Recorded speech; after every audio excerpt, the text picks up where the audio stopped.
Good morning. Safe Sensei here. Today we're going to post the most productive video we've done yet. This video is on the 6-point praise and discipline system, and we're going to kind of put it all together today.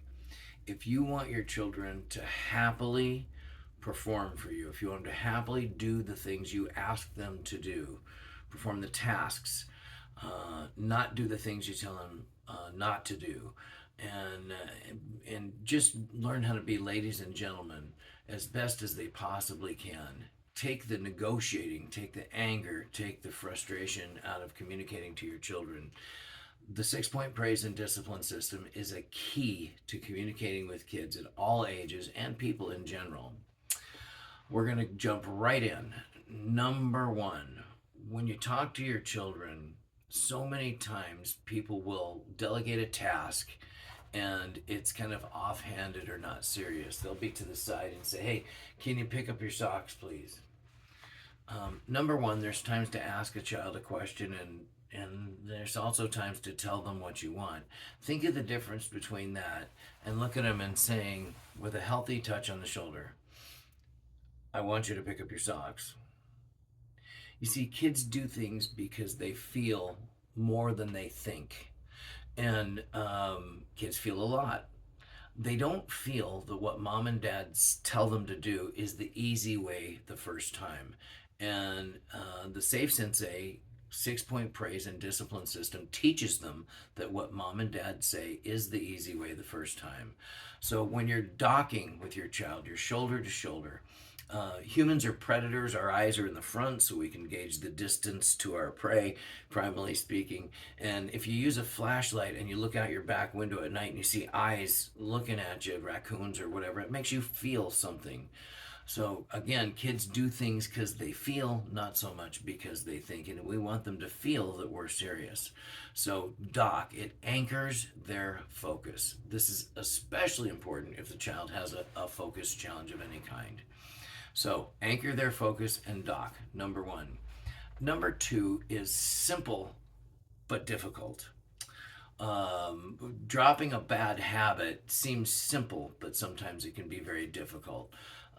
Number two is tell them once.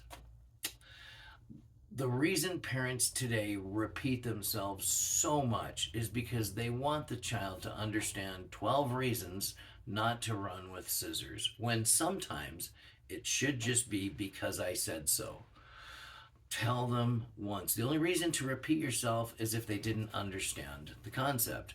And if you dock with your child and use an appropriate healthy touch, like I said, back to the touching, if you had to tell somebody passed away, you'd hold their hand. So kids learn visual, audio, tactile, kinesthetically through motion and smell and taste. For some of the clients I work with, some of the kids that are nonverbal, I've used Smarties, those little sweet tarts, to trigger a different reward and consequence center in the brain to let them know that what they're doing is within the realm of what I wish them to do or not do. So, number two, again, is tell them once. Remember, when you repeat yourself, you're teaching the child you don't mean what you say the first time. How many times have you said to your children, you're not listening? Well, they're listening. They're just choosing not to do what you tell them to do. And about the fifth or sixth time, maybe the fourth time you tell them, yeah, they tune you out. So we want to make sure that your words do not fall on deaf ears. So there's only two things you can tell your child: do something or don't, or stop doing something. These are very simple, very straightforward. Number one, dock. Number two, tell them once. Number three, tell them when. When is really important. By the way, the reason we repeat ourselves is because we're kind. We want to make sure they have a fair shake at life. Number three is when, and when for this system is always right now. You're kind of forcing their hand to make a choice right now, and you want to know right now, is the child going to comply and follow rules and not be defiant, or are they going to be defiant? We want to find that out right now and kind of force the choice.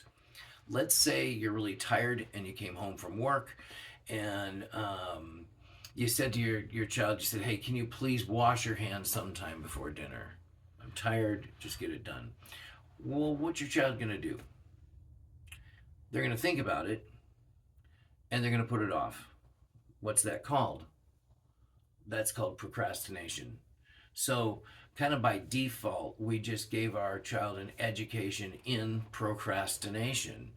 And every time they think about it after that, they're going to think about it again, and they're going to have an increasing sense of a negative affirmation, as will you. You're going to realize they didn't do it, you're going to remind them, and then they're going to think about it again and put it off, and it turns into that kerfuffle that is the energy that we want to take that energy out of that balloon. We want to deflate that balloon right away.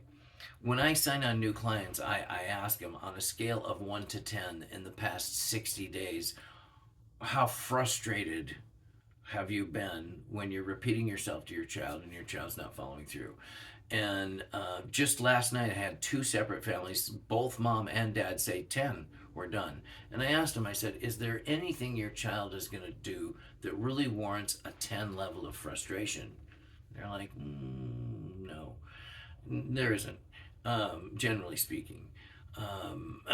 There are some special cases, but for the most part, the reason why we build up to a level 10 is because we repeat ourselves. It builds something. We may have a resentment for something that happened at school or something that happened earlier in the week. And so I ask clients, I say, what would it be like if we could turn your 20, mom has a 10, dad has a 10, that's a 20. What would it be like if we could turn that into a 6 right now, forevermore, never get frustrated more than a 3? What difference would that make in your life? How would your child feel safer when they knew you meant what you said the first time? So that's what this system does. So I strongly encourage you to stop repeating yourself and tell them once. Just because you watch this video, probably what will happen is you'll catch yourself repeating yourself and you go, oh no, you know what I meant. This is what I want. So, Doc, tell them once, tell them when. When is right now. Now, number 4 is when you clearly tell them what the consequences will be if they don't perform. If they don't do exactly what you told them to do when you told them to do it. It's fair for a child to know what the consequences are. If they don't, it's like, hey, I'm curious. I want to find out what'll happen. Can I argue? Can I negotiate? Can I become angry? Can I control the situation? Through natural survival instincts, everybody wants to find their own path. And as kids get a little bit older into their teens, they want to test their no power. When should I say no? When should I stand up for myself? The 6-point praise and discipline system helps guide you into those years, so we have our children perform like ladies and gentlemen, to respect their parents and respect other people in a way that helps them feel safe. If you tell them exactly what will happen when they don't perform, and they don't perform, and you deploy the consequence, as time goes on, a very short period of time, they will trust you and they will do what you tell them to do. Why? Because they know you are a person of your word and you will follow through.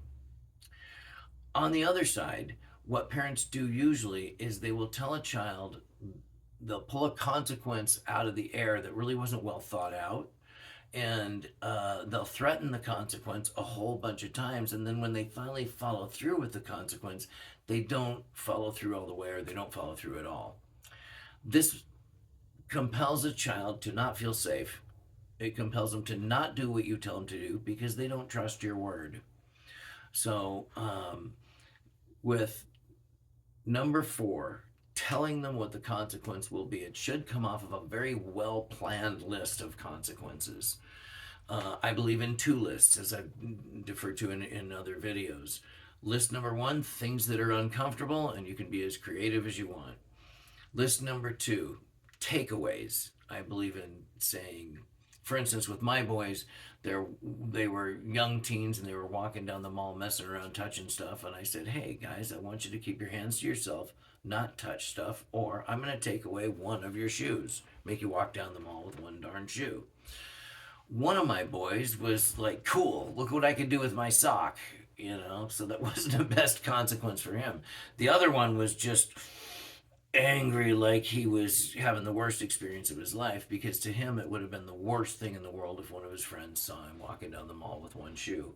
So having a written, living, breathing consequence list, or two of them, helps it so that you can change it, you can manipulate it. Now, another benefit of having a consequence list is both parents, if both parents are involved, can come together and agree on consequences that are effective, that are legal, that are safe, that you both agree on. Another way this pays off is if you have a surrogate, a babysitter, a grandmother, somebody else, you can tell them, hey, this is a consequence we use that is effective. Having someone step in, like I said, like a grandma or a babysitter, if they have to use a consequence or they have to parent in some way when you're gone, knowing what's safe, what works, and what you approve of doesn't have any surprises whatsoever. So, to recap, we've got 4 so far. We've got dock, shoulder to shoulder. Drop your shoulders. Drop your head. Exhale. Tell them what you want with an appropriate touch. A hand on the shoulder works very well. Remember, it's going to be to do or stop. Tell them once. Okay. Number 3, tell them when. When is always right now. Number 4, clearly tell them, make sure they understand what the consequence will be if they don't perform. Now, when they don't perform and they test, for number 5, this is where I'm going to lose you, and then I'm going to pull you back in. When a child doesn't perform and they test or they defy you, that is when you praise them. Now, I know that doesn't make sense right now, but just bear with me a minute. Telling your child, I am so proud of you, you're growing up, you're making choices. Now, honey, that's not the choice I would have made. Let's have our consequences. And you get to help them with their consequences. Praise the choice, follow through with the consequences. And if you have well thought out, effective consequences, this system works absolute miracles in every family. Now, 4 things happen when you praise the choice they make. Number 1, you don't feel like you are the bad guy. You had a well-planned consequence that was ready to use, ready to deploy. You'd thought about it.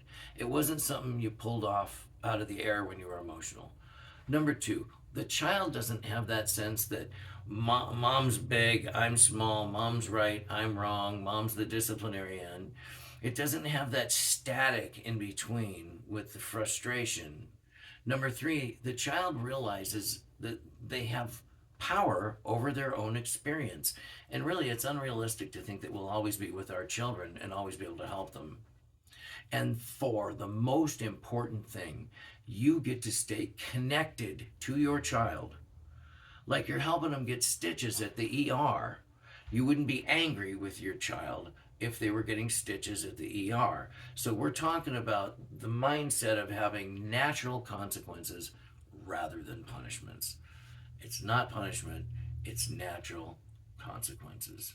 You support the fact that they're a good person and they're going to make choices.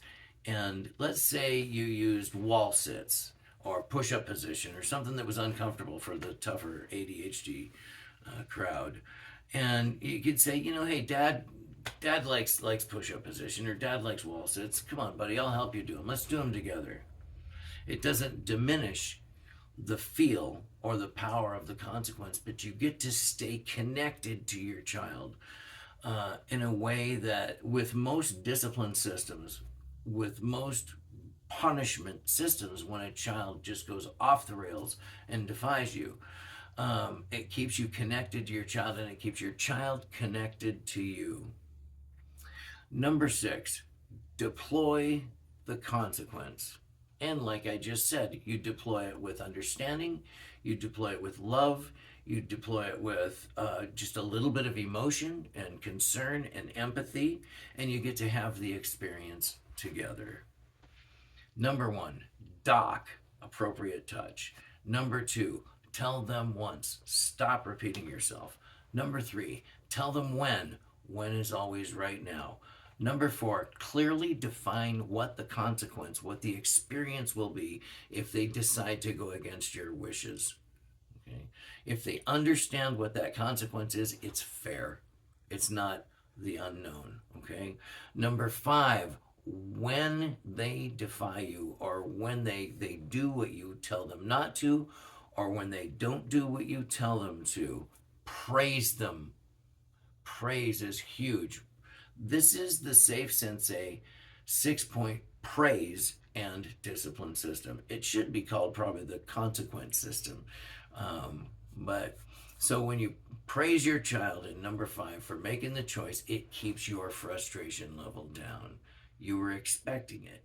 You weren't in fear of the unknown. You knew this would happen, and you helped your child through this. Then deploy the consequences with the praise. No harm, no foul. We get to hit the reset button. Now, if you do this, the very next time, if you do this just once, the very next time you dock with your child, you put your hand on their shoulder and you say, son, daughter, this is what I want. They're going to be listening with a new focus. Focus means what you think about really hard. If there was a deadly tarantula spider crawling up your arm, you'd be focused on him.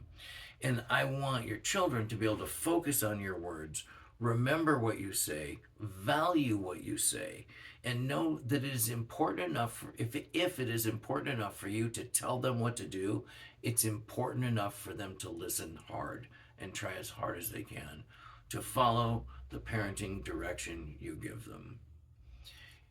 You will have a new sense of focus in your house, a new sense of respect. I have done this thousands of times with clients, and this system has not failed once. It works every single time. Now, your homework is to make written consequence lists that are effective. If you want to reach out in the comments and ask me what some of the consequences I use are, or have used, or coach my clients to use, please reach out in the comments. I'll help you as much as I can. Soon will be one-on-one coaching, helping clients that have difficult children and difficult family situations. And I hope you can see how excited I get when I have an opportunity to help. And the 6-point praise and discipline system all put together like this. I know it seems like a lot. That's why we've been posting videos that are the individual little parts of it. But keep your eyes out for more videos.